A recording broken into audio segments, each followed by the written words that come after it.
So guys episode 7 की story शुरू होती है और हम देखते हैं हैना को, जहां पर मॉर्निंग टाइम में हैना तैयार होती है शादी में जाने के लिए। तभी उसे वह कन्वर्सेशन को याद करती है जहां पर यून जब मॉल से चली गई थी, तब जिन और उसके बीच वो बातें हुई थी। दरअसल जिन जो बिल्कुल भी नहीं चाहता था कि हैना वोगिन के साथ उसी कार से जाए, इसलिए वह यहाँ पर एक बहाना बनाता है। वो उसे झूठ बोलता है कि दरअसल वोगिन तो लेट सो के उठता है यार, तुम वेडिंग में जाने से लेट हो जाओगी, इसलिए क्यों ना तुम मेरे साथ अपनी फ्रेंड सोव्यून को वॉगिन के साथ भेज दो और तुम मेरे साथ चलो ना मेरी कार से। जहाँ पर पहले तो है ना कुछ सोचती है, पर इसके लिए वह तैयार हो जाती है। वही रात का सीन हमें दिखाया जाता है जहाँ पर जिन वेडिंग की डायरेक्शन को गौर से देख रहा होता है और वह जैसे ही चोयून को बताता है कि दरअसल वह किसी टीचर के साथ वह अपनी कार से वेडिंग हॉल जाने वाला है। ये बात जानकर चोग्युन हैरान हो जाता है, क्योंकि जिनको बिल्कुल भी ठीक से कार चलाना नहीं आता था और वह ये बात जानता था। वो उसे समझाता है कि अंकल आप प्लीज किसी की शादी में जाने के चक्कर में अपनी लाइफ को रिस्क में मत डालो। मैं जानता हूँ आपको कैसी कार चलानी आती है, कहीं ऐसा ना हो कि आपकी खुद की शादी ना हो। जहाँ पर जिन उसे भरोसा दिलाता है कि उसके पास अभी बहुत ज्यादा टाइम है, वह ऑनलाइन वीडियोस देखकर परफेक्ट ड्राइविंग चलाना सीख जाएगा।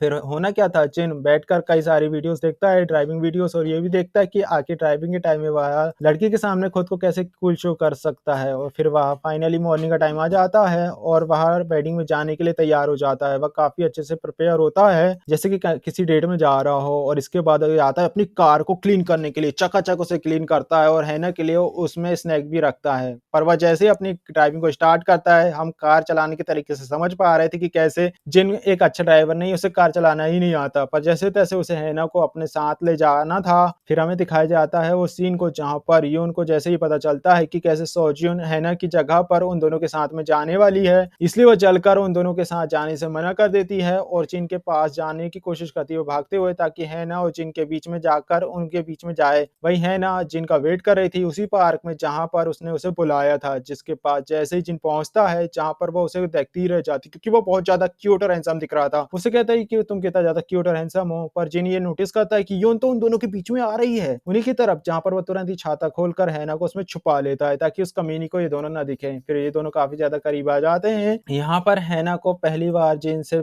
थोड़ी कुछ फीलिंग सी महसूस होती है। अब ये सीन यहीं पर कट होता है और हमें दिखाया जाता है कि कैसे ये दोनों कार में होते हैं, जहां पर जिन निराश और परेशान था क्योंकि बारिश हो रही होती है और उसे समझ नहीं आ रहा था कि वह वाइपर कैसे ऑन करे, पर जैसे तैसे उसे ऑन कर लेता है और यहाँ पर उसकी थोड़ी इज्जत बच जाती है। हैना उससे पूछती कि क्या हम म्यूजिक ऑन कर सकते हैं, जहां पर जिन बहुत सोचता है और फिर सोच समझ कर उसको ऑन कर लेता है। इसके कारण यहाँ पर भी उसकी इज्जत बच जाती है। यानी कि जैसे तैसे अभी तो सब कुछ ठीक ही चल रहा होता है। जिन हैना के सामने बहुत कुछ स्टाइल में आ रहा था जो कि उसने वीडियो देखा था, पर जैसे उसके पास चोइल कॉल आती है वो उसे उठाता है। हैना भी उसे हाय बोलती है फोन में, जहां पर वो चिल्लाकर बोलता है, मिस हैना क्या आप मेरे अंकल के साथ जा रही हो, प्लीज प्लीज मत जाओ, मेरी बात को बहुत सीरियसली लो, इन्हें बिल्कुल भी ठीक से कार चलानी नहीं आती, ये आपको जान से मरवा देंगे, प्लीज उतर जाओ, मेरी बात आप सीरियस में लो, आपकी जिंदगी का सवाल है। जहां पर जिन तुरंत उसका कॉल तो कट कर देता है, पर हैना ने सारी बातें सुन ली थी। हैना अलर्ट हो जाती है, इसलिए वो टाइटली सीट बेल्ट को पहन लेती है। वो ये जान चुकी थी अब तो वो कार से उतर भी नहीं सकती है और वो दोनों हाईवे में चल रहे हैं। अब जैसे तैसे ड्राइविंग करता है और वह काफी सारी मिस्टेक कर रहा होता है, वह कार को अलग अलग डायरेक्शन में भी ले जाता है। अब हैना को यहाँ पर काफी ज्यादा गुस्सा आ रहा था, पर जैसे तैसे वो इससे सब कुछ को बर्दाश्त करती है और फाइनली वेडिंग हॉल तक पहुंच ही जाते हैं। अब यहाँ पर पहुंचकर हैना फाइनली चैन की सांस लेती है और जैसे ही वे लोग बाहर निकलते हैं, इन्हें पता चलता है कि यार ये तो लेट हो चुके हैं, यानी कि ये लोग शादी में पहुंचने से लेट हो चुके हैं। इसलिए हैना वहां से भागने के लिए कहती है, पर हैना ने कुछ शूज पहने थे, उसे कुछ प्रॉब्लम हो रही होती है, इसलिए जिन उसका हाथ पकड़ता है, उसका हाथ टाइटली पकड़ता है और उसे अपने साथ भागते हुए ले जाने की कोशिश करता है। और तब पहली बार हैना जो कि बस उसे हैरान होकर देखती जाती है कि ये सब तो सीन एकदम रोमांटिक सीन की तरह था, जैसे कोई मूवी चल रही हो। पर जैसे तैसे लोग भागते हुए वहां पर अंदर चले जाते हैं और लिफ्ट के अंदर चले जाते हैं, जहां पर अभी भी इन दोनों ने एक दूसरे का हाथ पकड़ा था और एक दूसरे के काफी ज्यादा क्लोज होते हैं। हैना जिसकी हार्ट बीट बढ़ जाती है, जो काफी ज्यादा तेज हो चुकी थी। फिर ये जैसे तैसे ये देखो वेडिंग हॉल में पहुंचते हैं। अंदर जाकर वो लोग देखते हैं हैना का हेयर क्लिप जो था थोड़ा बिगड़ चुका था। जिन उसे एडजस्ट करता है और ये भी काफी ज्यादा रोमांटिक था। हम देख पा रहे थे कि जिन हैना को बहुत ज्यादा पसंद करता है, उसे एक स्पेशल की तरह ट्रीट कर रहा है और हैना भी शायद इसे इसे नोटिस करती है। एडिंग शुरू हो जाती है, जहाँ पर सभी के सामने दूल्हा-दुल्हन को पेश किया जाता है। दोनों काफ़ी ज़्यादा खूबसूरत लग रहे थे और फिर अब इनकी शादी भी हो जाती है। जिन अब इनके लिए गाना गाने लगता है। ये काफ़ी अच्छे से गाने को गाता है और सब लोग उसे गाने में खो जाते हैं। हैना तो उसे बस देखते ही रह जाती है कि ये कितना ज़्यादा क्यूट लग रहा है। हैना भी अब उसे धीरे-धीरे पसंद करने लगी थी। जिन यहाँ पर सभी के सामने सॉन्ग गा रहा होता है क्योंकि आज उसके बेस्ट फ्रेंड की शादी थी और ये एक रस्म होती है जहाँ पर दूल्हा या दुल्हन के दोस्त को सभी के सामने गाना पड़ता है और फिर सीन शिफ्ट होता है और हम देखते हैं यून को जो कि अब फाइनली टैक्सी को लेकर यहाँ पर पहुंच चुकी थी, लेकिन वह लेट हो चुकी थी। जैसे ही वह वेडिंग हॉल में जाती है, सारे के सारे लोग वहां से जाने लगते हैं और उसे देखकर उसे काफ़ी ज़्यादा गुस्सा आता है और एम्बैरेसमेंट फीलिंग होती है। पर आने के टाइम वो तक पहुंच चुकी थी। सोजिन यहाँ पर जिनकी तारीफ करती है कि आप कितना अच्छा गाना गाते हो, जहाँ पर यून भी बस उसके ऊपर मक्खन लगाती है। हाँ, हाँ, मिस्टर जिन आपकी आवाज़ बहुत ज़्यादा प्यारी है। सोजिन उसके ऊपर चिढ़ती है और कहती है कि क्या क्या तुम सच में उस टाइम पे वहाँ पर थी? प्लीज़ झूठ बोलना बंद कर दो। और यून जो कि बस शांत रह जाती है। फिर हम देखते हैं ये सारे टीचर जो कि साथ में मिलकर डिनर कर रहे होते हैं। इन्होंने प्लान बनाया था कि यहाँ के बाद ये लोग सभी लोग समुद्र की लहरें देखने जाएँगे। तभी यहाँ पर दूल्हा-दुल्हन इनके पास आते हैं और जिन उन्हें को सबको बधाई करते हैं, सब लोग उन्हें और वो लोग थैंक्स कहते हैं। वो कहते हैं कि क्या पता नेक्स्ट कपल आप में से ही कोई हो। ये सारी बातें उनके बीच चलती है। जिनका दोस्त उसे अपने साथ उसे साइड ले जाता है, उसे रिक्वेस्ट करता है कि मेरे पास कुछ सामान है, क्या उसे अपनी कार में रखकर सोल वापस ले से आ सकते हो? यानी तुम बस अभी उसे अपनी कार पर रख लो और जाओगे तब उसे ले आना। जिन उसके लिए तैयार हो जाता है और ये सारी बातों को हैयून ने भी सुन लिया था। अब वह जिन के पास जाती है और उससे कहती है कि क्या आप कहीं जा रहे हो? जिन उससे कहता है कि हाँ, मैं कार में कुछ रखने के लिए जा रहा हूँ। जहाँ पर यून उसे रिक्वेस्ट करती है कि दरअसल मुझे बाहर से कुछ काम है, क्या आप इसलिए प्लीज़ आप मेरे साथ बाहर चल सकते हो? मैं ज़्यादा टाइम नहीं लूँगा आपका। जहाँ पर जिन उसे हैना की तरफ देखता है जो कि वोग्युन के साथ हँसी-मज़ाक कर रही होती है, उनसे बातें कर रही होती है, इसलिए उसका मन नहीं हो रहा था। हैना यहाँ पर छोड़कर यून के साथ जाने का, पर यून उसे काफ़ी ज़्यादा फ़ोर्स करती है। इसके लिए उसे ना चाहते हुए भी मजबूरन यून के साथ जाना पड़ता है। तभी सोजुन जो कि उन दोनों को जाता हुआ देख लेती है साथ में, जहाँ पर वह सबको बताती है कि कैसे जिन और यून दोनों ही साथ में जा चुके हैं और वह अब यहाँ पर सोजुन जो कि उनके साथ बैठे हुए टीचर से पूछते हैं कि क्या मैं आप तीनों के साथ आपकी कार से जा सकती हूँ? दरअसल मुझे जल्दी वापस घर जाना है, जहाँ पर वो इसके लिए तैयार हो जाते हैं। दरअसल सोजुन ये ऐसा इसलिए कर रही थी क्योंकि वोग्युन और हैना दोनों साथ में अकेले टाइम स्पेंड कर सकें। वहीं हम देखते हैं जो कि जिन ना चाहते हुए यून के साथ फँस चुका था और उसके बीच में वह एक पिक्चर को ले लेता है ताकि यून उसे परेशान ना कर पाए। वहीं जिन के पास वोग्युन की कॉल आती है, वो उसे पूछता है कि यार क्या तुम यून के साथ जा चुके हो? जिन उसे बोलता है कि हाँ, पर मैं वापस आ जाऊँगा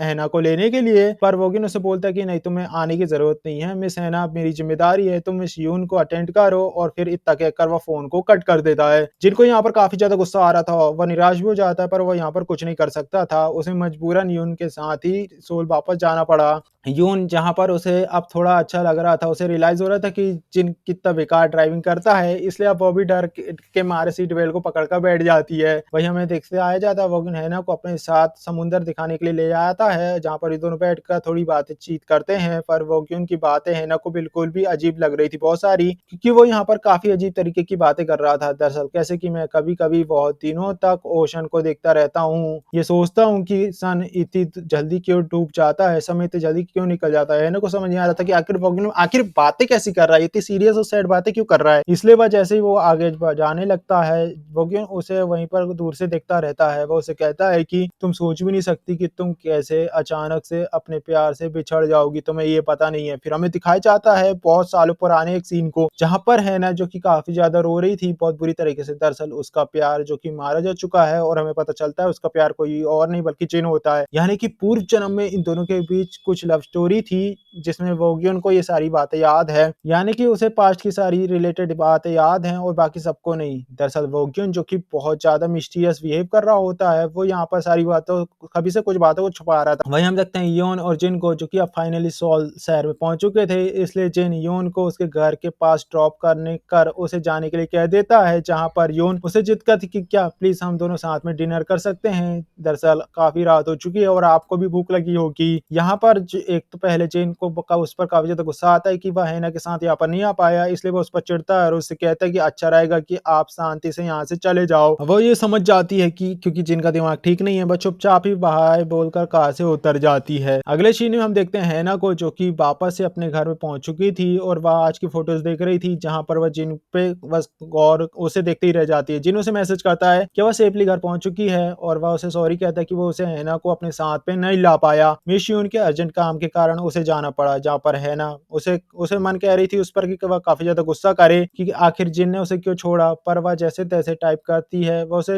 टाइप को चेंज कर देती है। वो कहती है मैं समझ सकती हूँ, और वह काफी ज्यादा निराश भी हो जाती है। वो परेशान होती कि उसे नहीं उन पर काफी ज्यादा गुस्सा आ रहा होता है। फिर हैना की सिस्टर उसके पास आती है और उसे कहते हैं कि हमें तुम्हारा कर्ज खत्म करने के लिए जिन नेफ्यू चोलिन की हेल्प लेनी चाहिए, क्योंकि एक वही है जो कि शायद हमारी हेल्प कर सके तुम्हारे कर्ज को तोड़ने के लिए। है ना, इसके लिए तैयारी होती कि नहीं, मैं चोयुन का यूज नहीं कर सकती, मैं उसे बता नहीं सकती कि मैंने उसके अंकल को किस किया है। दरअसल अगर ऐसा मैंने करा तो उसकी नजर में मेरी रिस्पेक्ट काफी ज्यादा कम हो जाएगी, वो कुछ भी सोचेगा। पर उसके सिस्टर उसे समझाती कि देख, जब वो सो रहा होगा ना, तब तुम्हें डॉग की फॉर्म में जाकर जिनके रूम में केवल चोयुल ही ले जा सकता है, और तुम्हारे कसूर केवल तोड़ने में वही तुम्हारी हेल्प कर सकता है ना। तब तैयार हो जाती है चोयुल से बात करने के लिए। वहीं चोयुल जो कि बर्गर ऑर्डर कर रहा होता है कि तभी उसके पीछे जाती है योना और टाई पहुंच जाते हैं। दरअसल वे दोनों भी अपने हिसाब से चोयुल को ये बात समझा सकें, पर चोयुल जो कि इन दोनों से जो और भी ज्यादा चालाक होता है, वो बातों ही बातों में योना से सारी बातें निकालवा लेता है कि क्या वो भी शहना की तरह डॉग बन सकती हैं, जहां पर उनकी फैमिली में क्या ये कर्ज कब से चला आ रहा है। और ये बात जानकर योना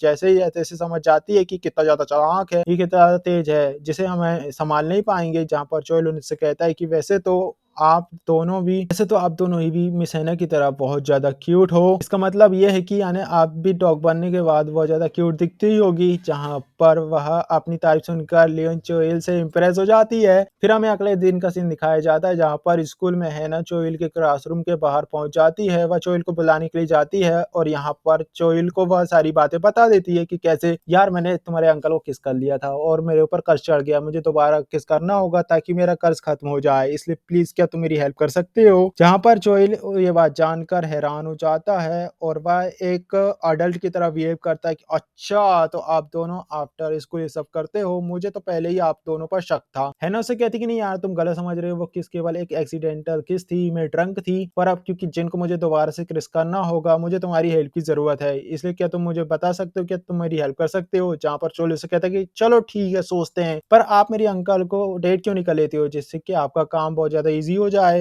या फिर आप कहीं मेरे अंकल को पसंद तो नहीं करते। जहां पर एना कहती कि नहीं ऐसा कोई बातें नहीं है, पर कोई लड़का मुझ जैसी लड़की को कैसे पसंद कर सकता है जो कि रातों में डॉग बन जाती हो, यानी कि मैं सच में बहुत ज्यादा वियर्ड और अजीब हुई है बात जानकर। चोइल उसे समझाता है कि नहीं मैडम आप गलत समझ रही हो, आप बिल्कुल भी वियर्ड नहीं हो, स्पेशली आप मेरी नजरों में वियर्ड नहीं हो, पर आप तो काफी ज्यादा क्यूट हो। और ये है ना जो कि चोइल की बातों को जानकर हैरान हो जाती है कि ये कैसी बातें कर रहा है। वहीं चोइल फाइनली मान जाता है एना की हेल्प करने के लिए। वो उसे कहता है कि ये मिशन आज रात को हम पूरा करेंगे, आप टाइम से मेरे बुलाने पर आ जाना मेरे घर पे। जहाँ पर एना काफी ज्यादा खुश हो जाती है, वह चोइल को थैंक्स कहती है और इसी के साथ ये एपिसोड यहाँ पर कट हो जाता है। अब गाइस क्या एना का कर्ज अब टूट जाएगा, ये तो हमें नेक्स्ट एपिसोड में ही देखने को मिलेगा। इसी के साथ इस एपिसोड की यहाँ पर समाप्ति होती है। आई होप ये वीडियो आपको अच्छा लगा होगा। इस वीडियो अच्छा लगा वीडियो लाइक कर, चैनल को सब्सक्राइब करना ना भूलें। मिलते हैं इसी कहानी के अगले एपिसोड के साथ, तब तक के लिए बाय।